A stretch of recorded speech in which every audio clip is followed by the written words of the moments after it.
दोस्तों, आज रोजाना हिमाचल के साथ हैं डॉक्टर राजेश शर्मा, जो कि देहरा विधानसभा क्षेत्र से कांग्रेस के प्रत्याशी हैं और नुक्कड़ सभा कर रहे हैं सुनेहत में। तो आइए जानते हैं इनसे कि क्या कुछ मसले हैं देहरा के और ये क्या देहरा में क्या विकास करना चाहते हैं और इन्होंने क्या क्या समस्याएं यहाँ की ऑब्जर्व की हैं। सबसे पहले इन्होंने प्रचार शुरू कर दिया था। डॉक्टर साहब, आपका स्वागत है रोजाना हिमाचल में। धन्यवाद।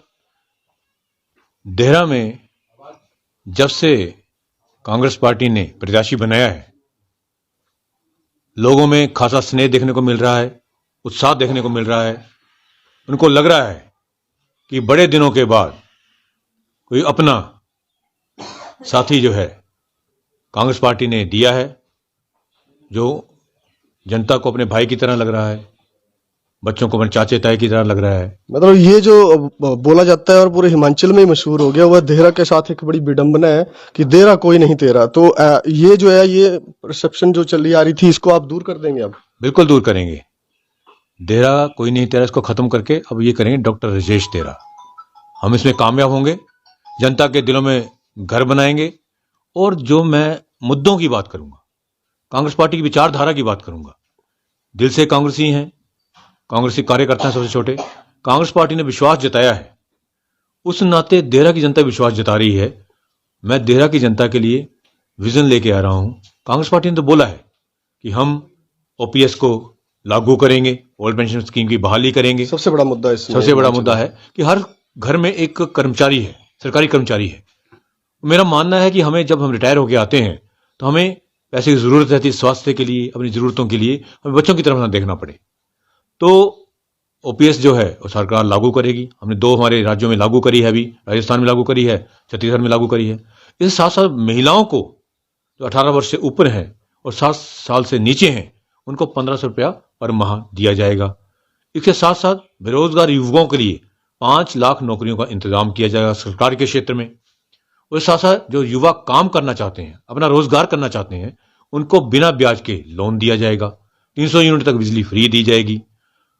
ये कांग्रेस पार्टी का घोषणा पत्र है। मतलब देहरा ये के तो लोग जो हैं जी। इससे ज्यादा कुछ चाहते हैं और मैं उनके लिए ज्यादा करना चाहता हूं। मेरी 2 चीजों में फोकस रहेगा, एक शिक्षा और दूसरा रोजगार। शिक्षा और रोजगार। शिक्षा और रोजगार। अच्छा, शिक्षा के जैसे लिए घूम रहे हैं आप, नुक्कड़ सभाएं कर रहे हैं, प्रचार आपका चल रहा है लगातार और आपने सबसे पहले भी शुरू कर दिया था। तो आपको क्या क्या समस्याएं लगी कि लोगों की क्या बोल रहे हैं लोग? महंगाई है या और कोई मसले? महंगाई तो है ही तो है। सबसे ज्यादा मसला क्या बड़ा आपको सुनने को मिल रहा है देहरा में? सबसे ज्यादा बड़ा मसला देहरा विधानसभा क्षेत्र में स्वास्थ्य का है। हमारे यहाँ स्वास्थ्य संस्थान अच्छी हालत में नहीं है। हमारे पास विशेषज्ञ नहीं है। वीरभद्र सिंह जी ने देहरा हॉस्पिटल को सीटी स्कैन की सुविधा दी थी, सीटी स्कैन मशीन अभी तक लगी नहीं है। ब्लड बैंक की सुविधा दी थी, ब्लड बैंक चालू नहीं है। विशेषज्ञ तैनात नहीं है। ये सिर्फ इसलिए हो रहा है कि हम देहरावासी पिछले 15 साल में गलती करते रहे कि सरकार किसी की और विधायक किसी और पार्टी का। इस बार कांग्रेस की सरकार आ रही है और जनता ने मन बनाया है, इस बार हम विधायक भी कांग्रेस पार्टी का ही चुनेंगे। तो सरकार आ रही है कांग्रेस की? बिल्कुल आ रही है, इसमें कोई शक नहीं है। तो अभी जैसे आपने देहरा के हॉस्पिटल की खामियां गिनवाई, तो अगर आप विधायक बनते हैं तो आप क्या करेंगे उस हॉस्पिटल के लिए? सबसे पहले तो मैं सरकारी संस्थानों को ठीक करेंगे और ठीक होने चाहिए।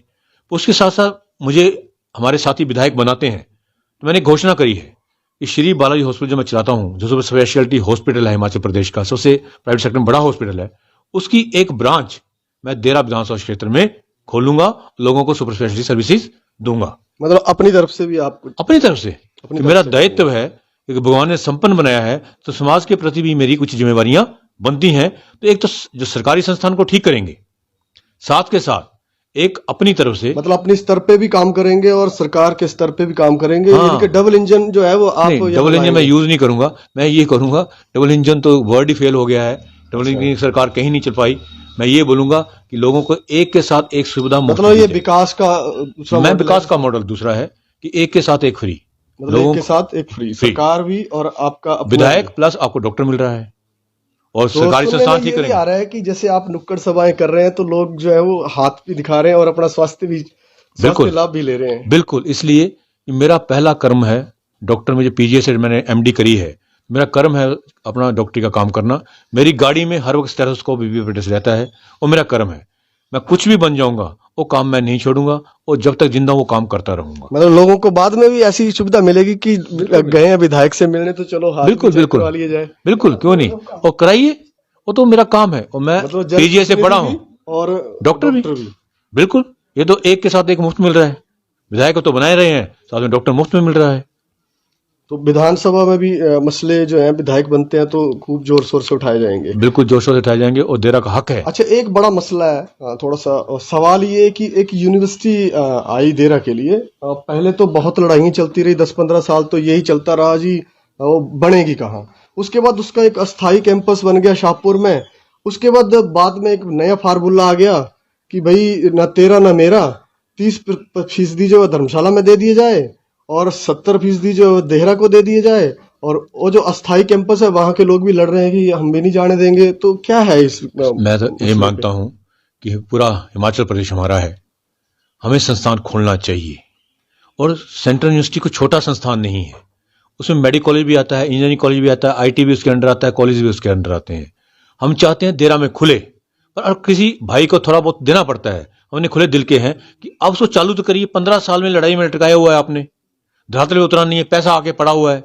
मैं चाहता हूं जहां भी हम बीच बचाव का रास्ता निकाल के देरा का हिस्सा हमें मिलना चाहिए। नहीं, हिस्से की बात, संस्थान एक जगह भी तो खुल सकता है, खुल सकता है, उसमें कोई फायदा दूसरी राय तो नहीं, संस्थान के लिए क्योंकि तभी ऐसा है है ना। कई जगह जमीन की दिक्कत आ रही है।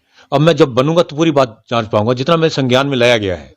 जब जियोलॉजी टीम आती है वो कुछ गलतियां निकालती है, कई बार वाइल्ड लाइफ वाले आ जाते हैं, हमारा ये वर्ड तो देरी तो बहुत हो गई ना, देरी बड़ी हुई है, उसको मैं मानता हूं। उसमें सारे विधायक 15 साल में 3-4 विधायक बने हैं, सारे बराबर के हिस्सेदार हैं जो देरा का देरा के लिए। तो आप ये चाहेंगे कि आप जैसे विधायक बनते हो तो सबसे पहले मसला यही मैं यही उठाऊंगा और मैं चाहूंगा जनता भी इसमें साथ दे। मैं विधायक जनता 82,000 वोटरों का, मैं आपका अपना पर्सनल मानना नहीं है कि एक जगह कैंपस हो चाहे कहीं भी हो जाए। बिल्कुल नहीं। अब मैं बोलूँ एक जगह कैंपस हो तो लोगों ने धर्मशाला खोल दो, फिर तो मैं ये नहीं बोलूंगा। हम बोलेंगे देरा में खुले, और किसी को कुछ देना पड़ता है 5-10%, उस बात से हम पीछे नहीं हटते हैं कि बीच का रास्ता निकालना पड़ता है। लड़ाई झगड़े में दोनों को कुछ नहीं मिलता है। मेरा मानना है कि देरा का हक है और देरा के लिए दिया गया था, देरा के लिए दिया गया था, तो देरा में होना चाहिए। लड़ेंगे और मैं चाहता हूं जनता मेरा साथ दे। हो सकता मुझे एजिटेशन करने पड़े, तो आप भी अपने बच्चों के भविष्य के लिए, युवाओं के लिए सेंट्रल यूनिवर्सिटी देरा का हक है। उसमें बच्चों को घर द्वार में शिक्षा मिलेगी और उसमें सिर्फ देरा के बच्चे नहीं पढ़ेंगे, हिमाचल प्रदेश के पढ़ेंगे, भारतवर्ष के पढ़ेंगे और फॉरेन कंट्री के स्टूडेंट्स भी उसमें आएंगे। कम से कम 1 या 2 लाख बच्चों का उसमें रहने का होगा, खाने पीने का होगा। तो बड़ा बड़ा संस्थान है वो तो शिक्षा तो वैसे ही होनी चाहिए। और मेरा ध्येय है कि मैं अपने आप इसको करवाऊंगा। मतलब एक जगह कैंपस वाला मसला तो अब तो ठीक है, ऐसा नहीं है, एक जगह कैंपस हो सकता है, क्यों नहीं हो सकता। मैं वही बोल रहा हूँ ना कि कहीं मसला गया नहीं। मैं ये कह रहा हूँ कि जब आप मैं उधर पहुंचूंगा, कहां तक फाइल पहुंची है, फैक्ट फाइंडिंग बड़ी जरूरी है। मैं सारी चीजें जो 15 साल से हुई उनको काट के मैं बोलूंगा जीरो से शुरू करेंगे तो हमारी जिंदगी फिर 15 साल निकल जाएगी। जहां पहुंची उसको देखें कहां तक पहुंची है, उसमें हम क्या बेटर कर सकते हैं। और जनता तो जो भी उन्होंने एफर्ट टेढ़े सीधे टेढ़े जो भी किए हैं आप उनको दुरुस्त करने की कोशिश करेंगे और मतलब टाइम हर्ज ना हो। मैं चाहूंगा कि जल्दी हो, बहुत जल्दी हो। ठीक है। और क्या मसला है एक बड़ा देहरा का जो आपको लगा? दूसरा मसला सबसे बड़ा देहरा का है रोजगार का। हमारे बच्चे बड़े बेरोजगार हैं। मैक्सिमम बच्चे हमारे बाहर न काम करते हैं, बद्दी में काम करते हैं, देहरा नालागढ़ में काम करते हैं। और एक मैं देखा बच्चे हमारे, मैं बड़ी बड़ी सड़कों में दौड़ते हुए देखे, जो आर्मी में जाने की कोशिश करते थे। अब वो भी इन्हें खत्म कर दिया है, अग्निवीर बना दिया है।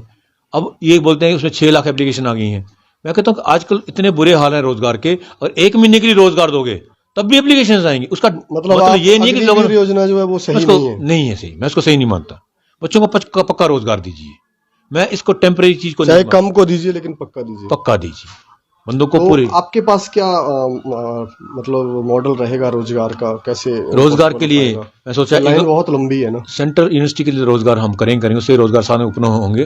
पर मेरा दूसरा मानना है, मैं अपनी तरफ से, जैसे मैं बोला श्री बालाजी हॉस्पिटल की ब्रांच में अपनी तरफ से खोलूंगा, ऐसे ही मैं अपने साथियों के साथ मिलकर डेरा में एक बड़ी इंडस्ट्री खोलने की कोशिश करूंगा, जिसमें कम से कम 10,000 रोजगार निकले। मतलब एक उद्योग लगाया जाएगा। चाहे गवर्नमेंट सेक्टर में लगे, ना भी लगे तो प्राइवेट सेक्टर में लगाएंगे। आजकल गवर्नमेंट से सब कुछ कराना मुश्किल है कि गवर्नमेंट की नौकरी कम हो रही है, तो गवर्नमेंट के पीछे चलता रहूंगा, मेरी जिंदगी निकल जाएगी, शायद मैं काम पूरा ना हो सके। प्राइवेट क्षेत्र में कर सकते हैं, सीमित है गवर्नमेंट साधन सीमित है। प्राइवेट क्षेत्र में हम कर सकते हैं। हम एंटरप्रेन्योर हैं, मैं खुद एंटरप्रेन्योर हूं। मैं सबसे बड़ा हॉस्पिटल हिमाचल प्रदेश का चला सकता हूं, तो फैक्ट्री क्यों नहीं खोल सकते? मतलब युवाओं को स्वरोजगार की तरफ भी बिल्कुल जोड़ना है बिल्कुल। और उनको आत्मनिर्भर बनाना है। मैं तो खुद चाहता हूं कि देहरा के बच्चे इतने शिक्षित हों, वो अपने लिए रोजगार पैदा करें ही करें, और दूसरों के 10-15 लिए। लोगों के लिए रोजगार पैदा करें। आज की तिथि में रोजगार देना सबसे बड़े पुण्य का काम है। तो इसके लिए लड़ाई चाहे अपनों से लड़नी पड़े या दूसरों से लड़ेंगे, लड़ाई नहीं, मैं तो बातचीत में विश्वास रखता हूं, लड़ाई की कोई बात नहीं। नेगोशिएशन से काम चलाएंगे। नेगोशिएशन से काम चलता है। आप देखिए, अगर इंडिया पाकिस्तान की लड़ाई भी होती है तो जो मसला है वो टेबल पे बैठ के हल होता है। हाँ, होता जो तो बातचीत से हल होता है वो चीज लड़ाई झगड़े से नहीं होती है, बातचीत से सबको हल निकलते हैं। और कोई जो प्राथमिकता पे जो आपने सोच के रखा हो देहरा के लिए अलग से अभी तो काम मैंने जैसे? यही सोचा है कि सेंट्रल यूनिवर्सिटी और रोजगार पर मैं जब विधायक बन जाऊंगा, देहरा की प्रबुद्ध जनता को, हमारे पास बड़े अच्छे साथी हैं, रिटायर हो चुके हैं, कई जॉब में हैं, उनको सबको साथ में बिठाएंगे और देहरा को और अच्छी तरह से जानने की कोशिश करेंगे। देहरा की और क्या समस्याएं जिनको हम हल कर सकते हैं, किसी भी लेवल उसको हल करने की कोशिश करेंगे। बहुत बहुत धन्यवाद, आपने समय दिया। धन्यवाद। और आपको बेस्ट विशेस रोजाना हिमाचल की तरफ से। Thank you very much. Thanks.